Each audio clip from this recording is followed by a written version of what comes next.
Hi, I'm Maggie Pashley, and I just wanted to step on here and just offer some tips on dealing with anxiety.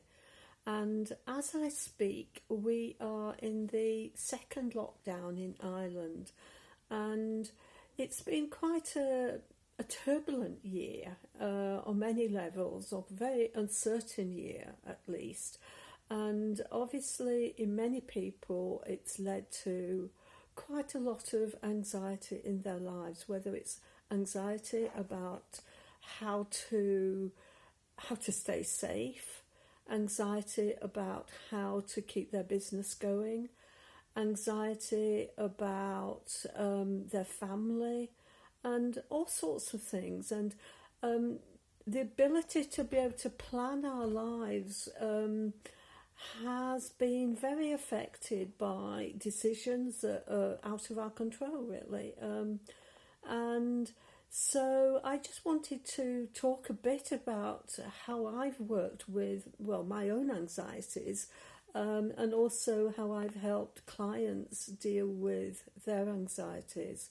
So anxiety is always something where we're focusing on the future, and we're generally focusing on the future problems rather than the future resources or future happy times. And we're using our imagination in a quite a hypnotic way, in a way, to imagine the worst possibilities. And what we imagine vividly enough feels like it's happening. So it is actually affecting our body. It's creating the same reactions, the same hormonal reactions, the same chemical reactions in our body as if it was happening. So we can imagine something terrible happening, and our heart starts beating faster. We feel our mouth drying up. We maybe get butterflies in our stomach, and really nothing has changed in the outer world, but it's what's happening in our minds that is creating that reaction. So in no way am I trying to minimize some of the challenges that we've encountered this year, but I'm saying that the stronger we are inside, and the stronger we are, and the more resources we can draw upon, the more we are then able to deal with whatever is happening in our life.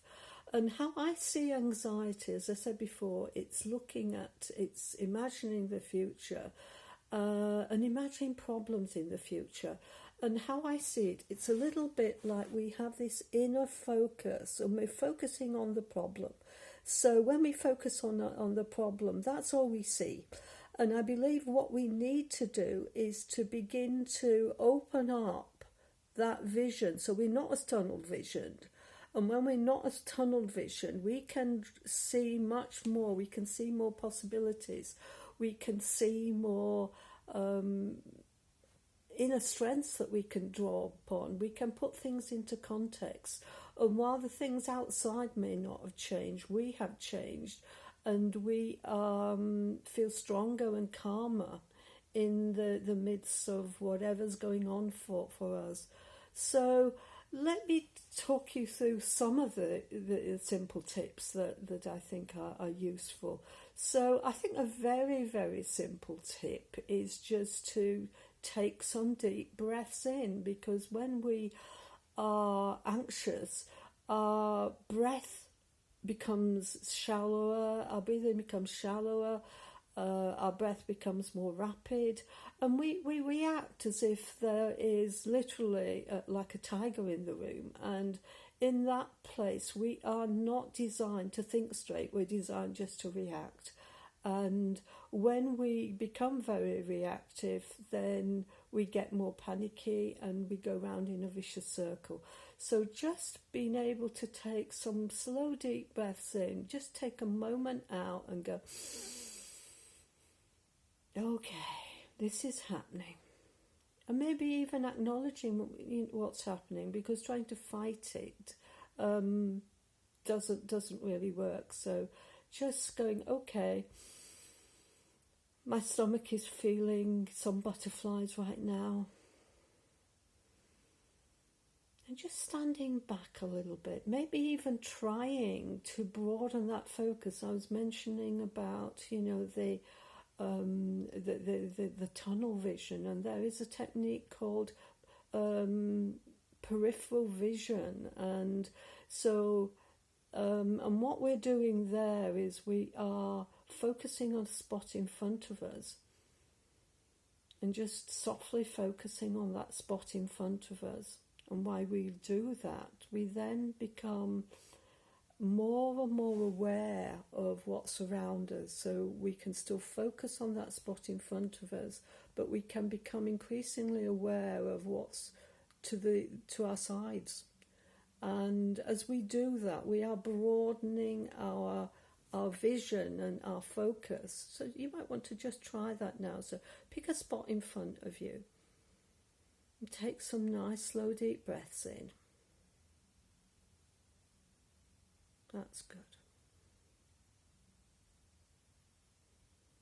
And then, while still keeping that focus on that spot in front of you, just begin to expand and notice more what is to the side of you.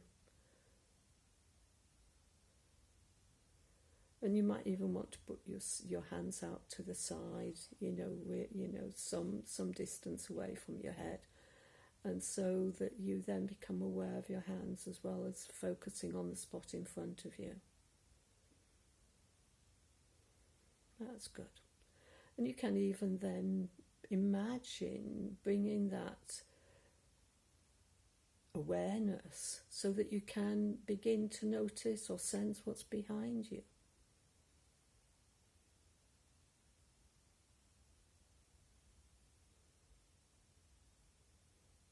That's good. And I'm doing this really quite quickly, and you can do it much more slowly than that. But what that can do is it can help us calm down a bit. It can make us aware that there's much more to life than what that single focus, that single problem focus. So that's one thing that you can do. Another thing that I often find really effective is something called EFT, Emotional Freedom Technique, tapping. And what we're doing there, we are acknowledging what the problem is and then making a statement out of the problem, and then using gentle tapping on acupressure points to lower that stress response. And there's been research done that shows that EFT does lower our cortisol response, and cortisol is that stress hormone. So maybe think of what you may be feeling anxious about now, and the more we're able to define the problem, the more effective this can be. So by naming the problem, we're not anchoring it deeper into the body. What we are doing is we're naming it, so we are naming that as a focus for the tapping that we're going to be doing, and it's the tapping that changes things. So you might maybe you are anxious about your health.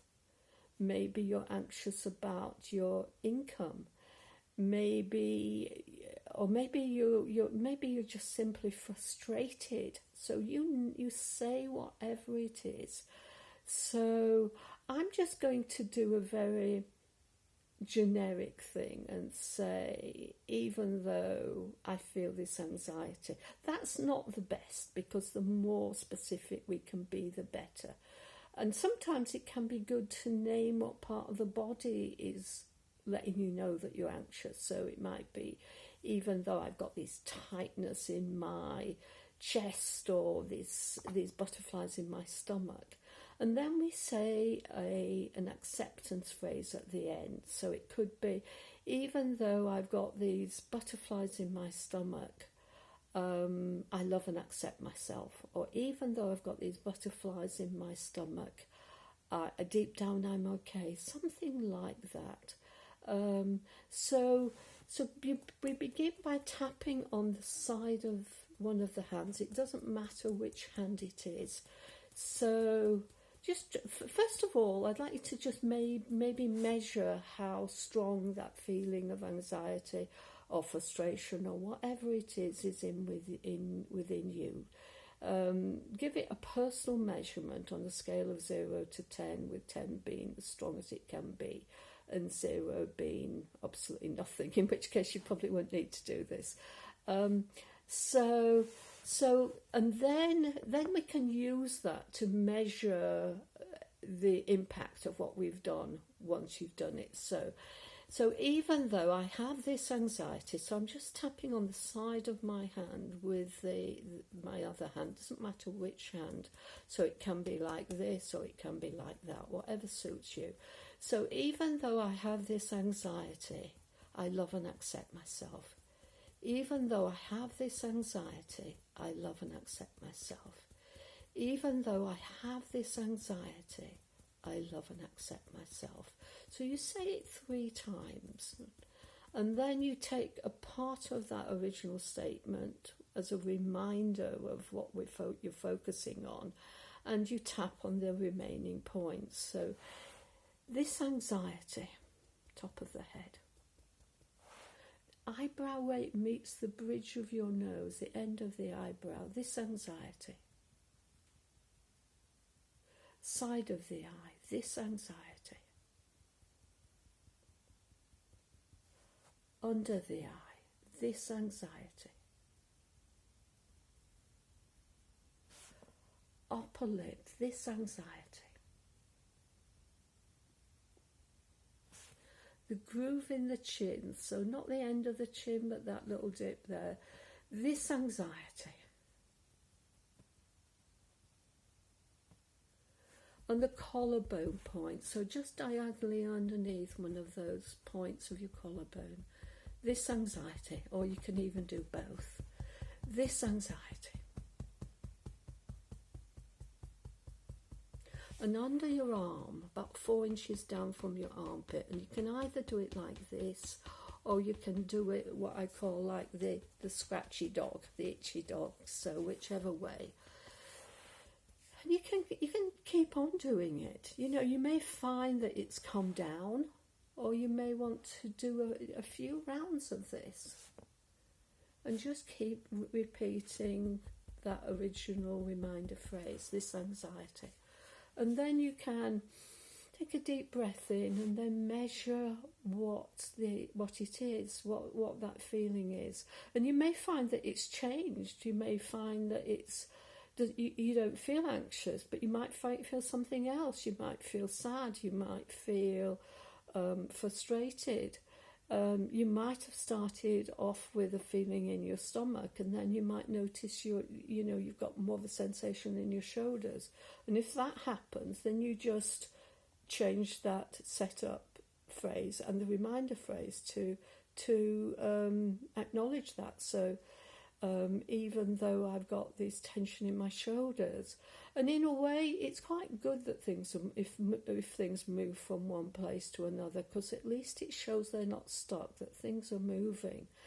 And so just stick with that, and hopefully you will find that the anxiety can go down.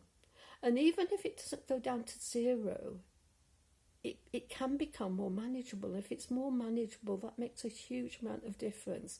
So if we feel like a 10 out of 10 of anxiety, there's nothing really you can do. You just feel overwhelmed.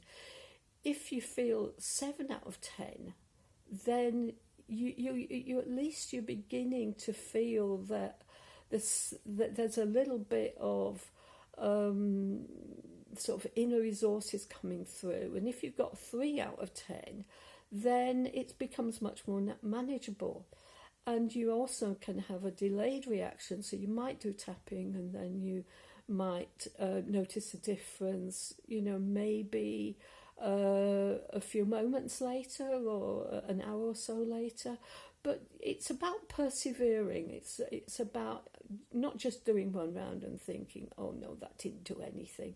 Just give it a go. Just give it a go. Another thing that can be really soothing is just to stroke down your arms.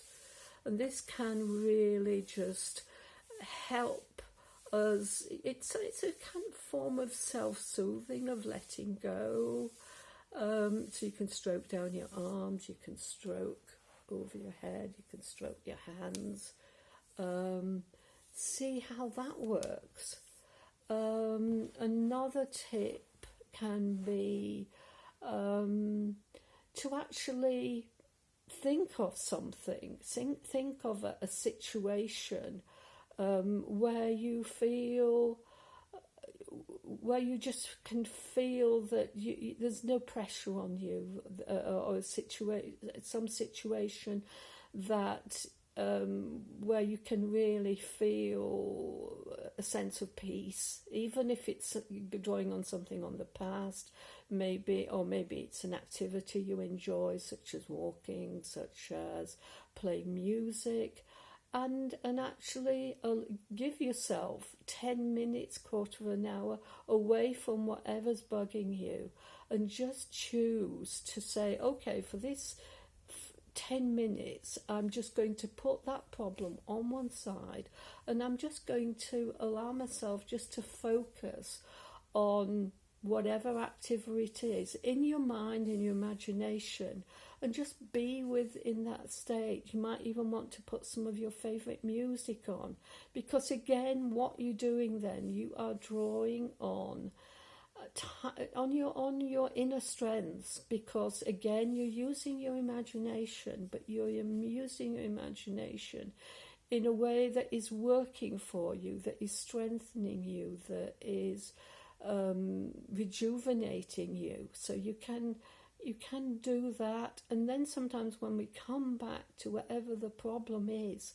we can see things differently, because when we are able to relax, we are able to come out of that very, very narrow tunnel vision and imagine other scenarios, other possibilities. So we may still be faced with the same problem, but we might have a sense that there is something that we can do differently. There's even a different way of seeing it. Maybe there is a different strategy we can employ than what we'd intended. And asking some very, very resourceful, open-ended questions can be helpful, such as, what else is possible in this situation? What could I do here that is better than I'd been imagining? How could this turn out better than I thought?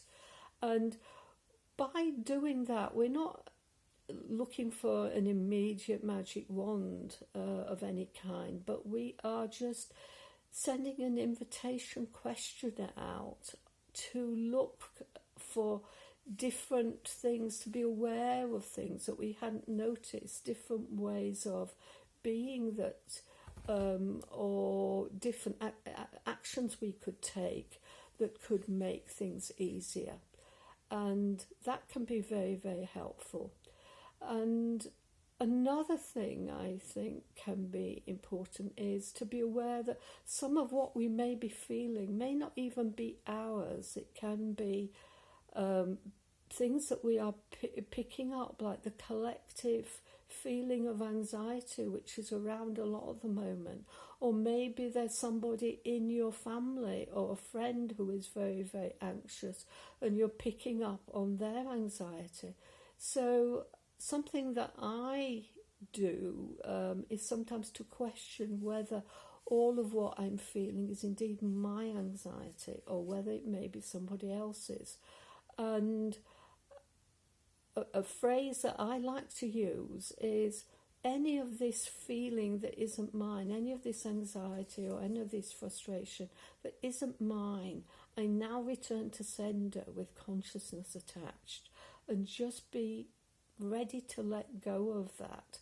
So those are just a few little tips of how to deal with it. And it can also be very important to remember of other times that we've gone through, other times what we thought were difficult, and we've come out of them, because a lot of the time we can think things are going to be worse than they actually turn out to be. And so remember times when you thought things were very, very challenging, but it did actually end, you did come through it. And sometimes when we come through challenges, we can come through challenges stronger. So this is just my little contribution to hoping that some of these things might be helpful. If anybody wants some extra help in dealing with anxiety, then do feel free to get in touch with me, because I do work with clients. I work at Sligo Wellness in Sligo Town, and I also work online wherever you are in the world, so via Zoom. And I do hypnotherapy, I do EFT, I do many other modalities that can be really, really helpful. My website, I'll put in the comments below, but it's maggiepashley.com, so it's very easy to remember. Thank you.